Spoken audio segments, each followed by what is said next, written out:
Esse pode ser o maior segredo de Egghead, envolvendo Nika, Elbaf, tortura, experimentos sombrios e fracasso. A misteriosa armadura gigante despertou, supostamente acordada pelos tambores da libertação tocados pela fruta do Luffy. E agora que ela vai se mover, nós podemos observar algumas evidências do arco e do mangá como um todo para entender realmente da onde ela veio e o que significa para a obra. Afinal, não podemos esquecer, em Egghead o futuro na verdade é o passado, e esse gigante de ferro, como o Vegapunk disse no capítulo 1067, esconde segredos que até mesmo o homem mais inteligente do mundo ainda não compreendeu. Mas, se o passado é o futuro, é justamente para lá que precisamos ir. De volta pro futuro. It's the power of love. Não, mas sério. A resposta é no futuro, que na verdade é o passado. A resposta é 900 anos atrás, no século perdido. A verdade é que com as evidências apresentadas até aqui, existe uma chance boa de já sabermos quem foi o Gigante de Ferro, o que ele passou e até descobrir o seu papel no mangá a partir de agora. Então vem, porque hoje vamos entrar em uma viagem que passa por tentativas de ser Joy Boy, a humanidade de Frank, o passado de Big Mom e Elbaf, os conhecimentos sombrios de Law em Punk Hazard e até os segredos da Câmara Fria de Marijoa. Vem que essa teoria é insana. Fala galera, espero aqui, eu sou o Derek, teoriazinha do Joe na descrição. Deixa o like, se inscreve, por favor, obrigado. É carnaval, já é carnaval, acho que já, né? Enfim, Alanzito, você é craque, chama a vinheta.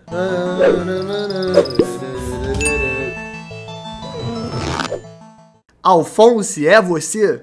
Se prepara, porque talvez essa teoria tenha um pouquinho de Full Metal Alchemist. Quando o Gigante de Ferro é apresentado no capítulo 1064, o Luffy acaba chamando ele de robô gigante. No entanto, pela própria definição, um robô não tem humanidade, não é um ser vivo, orgânico. É parte da temática abordada também pela substituição das partes humanas por partes robóticas do Kuma e, finalmente, o encerramento da sua consciência. Mas depois que o Luffy chama de robô gigante, o Vegapunk o corrige, sendo bem específico quanto à verdadeira natureza dessa coisa. Então, se ele não é um robô, será que existe algum traço de humanidade ou consciência no Gigante de Ferro? Ainda nessa ideia, desde o início de Egghead, o Vegapunk vem falando sobre os desejos primitivos que uma criatura carrega. É só lembrar do primeiro exemplo no capítulo 1061, quando Lilith comenta sobre o tubarão robótico que tenta comer os chapéus de palha, porque esses são os desejos primitivos de um tubarão: comer as pessoas no mar, mesmo que seja um robô. Isso se reflete também quando Pitágoras analisa o crescimento dos serafins em combate, e também quando Vegapunk reflete sobre os traços passados pelo fator de linhagem durante o processo de clonagem, como eles são mais profundos e intensos do que ele imaginava. É só lembrar a S boa, ainda assim tendo um crush no Luffy, mesmo não tendo nada a ver uma com a outra, porque o crush no Luffy é algo no fator de linhagem da Hancock, é algo muito intenso, muito profundo. E claro, o exemplo mais forte disso vem mais pra frente no arco, que é o Kuma. Virtualmente um robô nos capítulos atuais, mas claramente ainda afetado pelas memórias e vontades que o Kuma tinha em vida, em especial pelo instinto de proteger a sua filhinha Bonnie. Isso se aplica ao Kuma porque a gente não pode ir um pouco além e aplicar o mesmo conceito ao Gigante de Ferro. E se ele também foi o alvo de experimentos cibernéticos conduzidos por cientistas durante o século perdido? Quem sabe o próprio J. Garcia Saturno, que adora se identificar como homem da ciência para justificar as atrocidades que cometeu, não trabalhou no passado em um projeto assim. Existem evidências bem claras na obra de experimentos com cibernética e robótica tão antigos quanto a época em que as raças aladas migraram das cidades na lua de Birka. A gente pode ver isso nas pinturas e marcações que Enel achou na lua durante sua história de capa. E considerando a linha do tempo de One Piece, esses vestígios arqueológicos devem ser de uma época mais antiga até que o próprio reino antigo. Outra temática importante que vem sendo trazida desde a virada do time skip, mais precisamente em Punk Hazard com Caesar, são os experimentos fracassados dos membros dos Mads. É o comum na ciência e o Oda também não esconde isso. No entanto, o processo e os danos causados variam, e certos personagens parecem que estão lá para mostrar o quão cruel a busca do conhecimento do saber pode ser se trabalhada pelas mãos erradas. Depois de ter sido considerado um experimento fracassado pelo próprio pai, Judge colocou Sanji em uma máscara de ferro, simulou sua morte com direito ao funeral público e tudo, e no fim prendeu ele numa cela solitária e escura. Isso aconteceu de verdade, e essa teoria traz à tona um prospecto terrível. E se o Gigante de Ferro vive uma situação parecida? E se por trás da armadura, do elmo, existe alguém preso por trás de um corpo que não controla mais? Isso se conecta perfeitamente a uma temática trabalhada há centenas de capítulos atrás, com o passado trágico de Franky e sua jornada em busca de compreender a sua própria humanidade por trás das diversas modificações cibernéticas que ele fez no seu corpo para sobreviver e a constante perseguição do governo mundial. Inclusive, existe uma teoria que eu gosto muito que fala sobre como o navio que acabou encontrando Franky quando ele estava à deriva e prestes a morrer é, na verdade, o navio que era o QG dos Mads, que o próprio Dufel financiou, mas que depois que o governo mundial veio e encerrou as operações, pegou o Vegapunk e o Caesar para trabalhar para eles, provavelmente ficou abandonado, e aí justamente lá tinha toda a tecnologia que o Franky pôde usar para se modificar e sobreviver. Até porque é estranho, né, um navio aleatório assim tornar possível modificações cibernéticas completas num jovem gênio. Oda gênio, né? Mas é só um parênteses. O mais importante é que a história do Franky passa a mensagem que existir não é um crime. Todo mundo tem direito a viver, mesmo os seres considerados perigosos, como ciborgues modificados, piratas lendários ou até bucaneiros.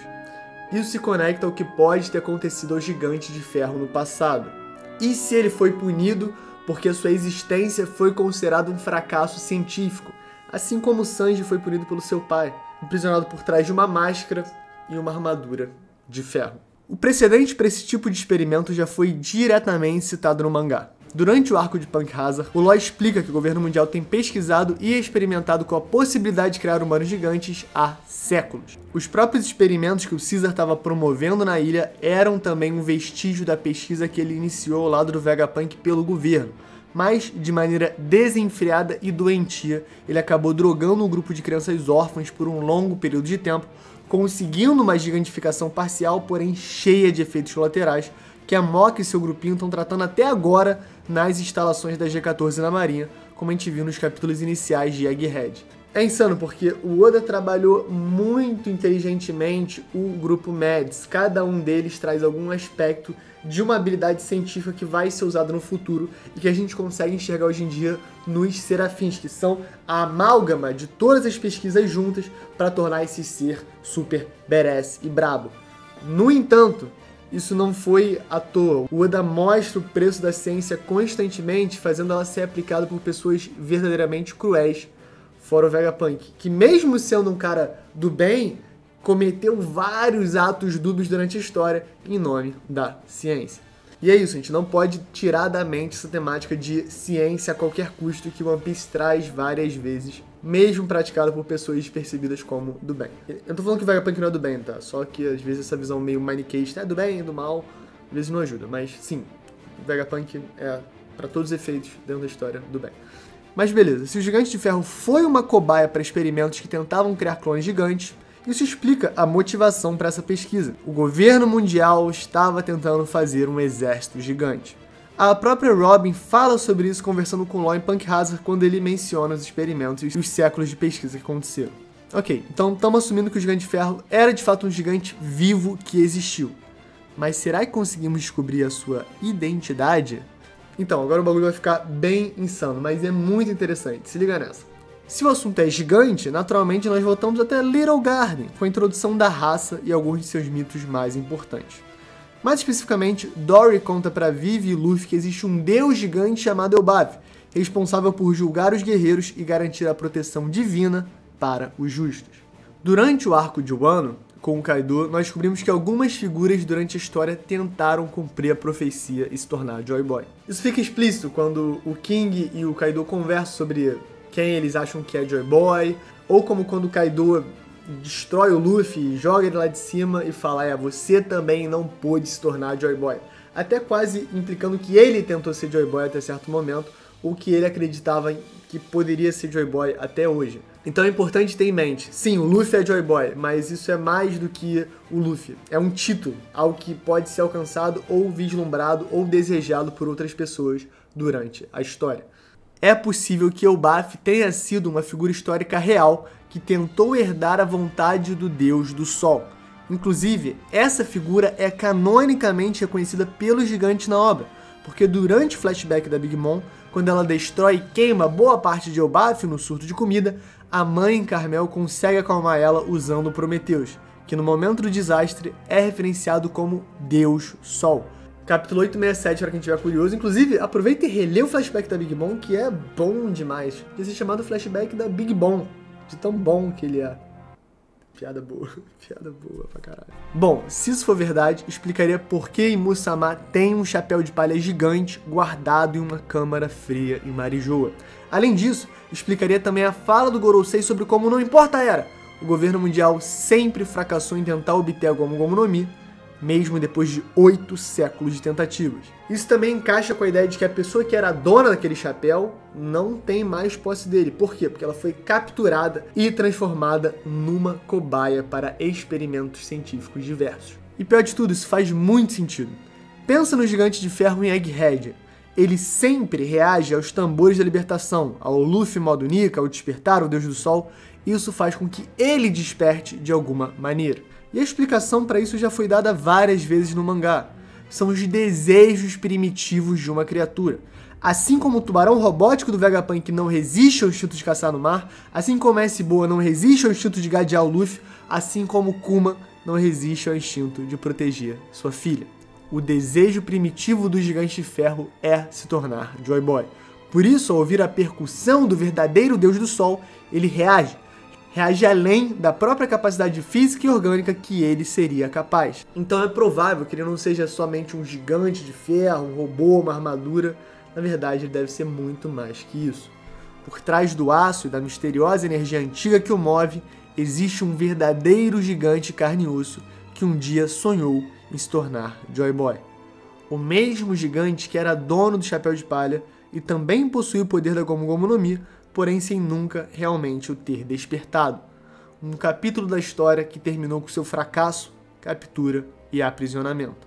Depois de séculos de experimentações e tortura, depois de 900 anos por trás de grades de ferro que se encaixam e moldam seu corpo, ele ainda aguarda o momento da sua própria libertação. E como os gigantes vivem no mínimo 3 vezes mais que os humanos, quem sabe sua lenda não vem de um passado ainda mais distante, antes mesmo do século perdido e do reino antigo. Quem sabe nas lendas, o nome desse gigante não era referenciado como Elbaf. Então galera, essa é a teoria. Eu achei quente, tá? Eu acho que seria maneiro até porque imagina você conhecer Elbaf antes da saga de Elbaf e nem ter se ligado nisso. Eu acho que é possível até que o Oda não revele isso até mais pra frente, durante o verdadeiro arco que o Shanks vai estar envolvido, e todas as referências a gigantes e mitologia nórdica podem eclodir num grande Ragnarok, a grande guerra final de One Piece, ou quem sabe uma guerra intermediária, vai que o Oda bota 3, 4 guerras até o final. Mas enfim, comenta aí o que você achou, link na descrição, a minha teoria do Joe, dê umas adicionadas aqui minhas. Não esquece de deixar o like, se inscrever, dar essa moral pra gente, tá sendo vídeo todo dia, vai ter live domingo, carnaval, e é isso galera, valeu!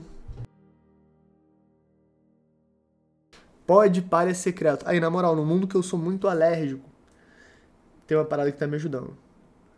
Eu fiz tratamento da vacina, não tava dando muito resultado, mas aí me passaram Montelukast de sódio. Na moral, o Montelukast de sódio é lendário. Tá tancando minha alergia como poucos. Eu vou estudar mais a fundo, vou falar com o meu alergista, aparentemente não tem problema usar. Mas, cara, é bizarro, porque ele falou pra mim. Então, a parada da vacina tinha 90% de chance. E o bagulho do Montelukast de sódio tem 20 a 30% de chance de ter um bom resultado. Talvez tu seja um dos azarados da vacina e um dos sortudos de Montelukast. O que só me consideraria aí a elite. A elite biológica genética que espirra todo dia sem parar e que se desidrata por excesso de meleca. Ou, inclusive, na verdade eu sou elite sim, tá? Porque eu não tenho siso. Tá? Não tenho siso. Não tem. Não é que não nasceu. Não tem. Não tem, tá? Não tem pra nascer. Não vai nascer. Eu sou elite. É isso, galera. Um beijo, um queijo. Valeu. Pode palha secreta.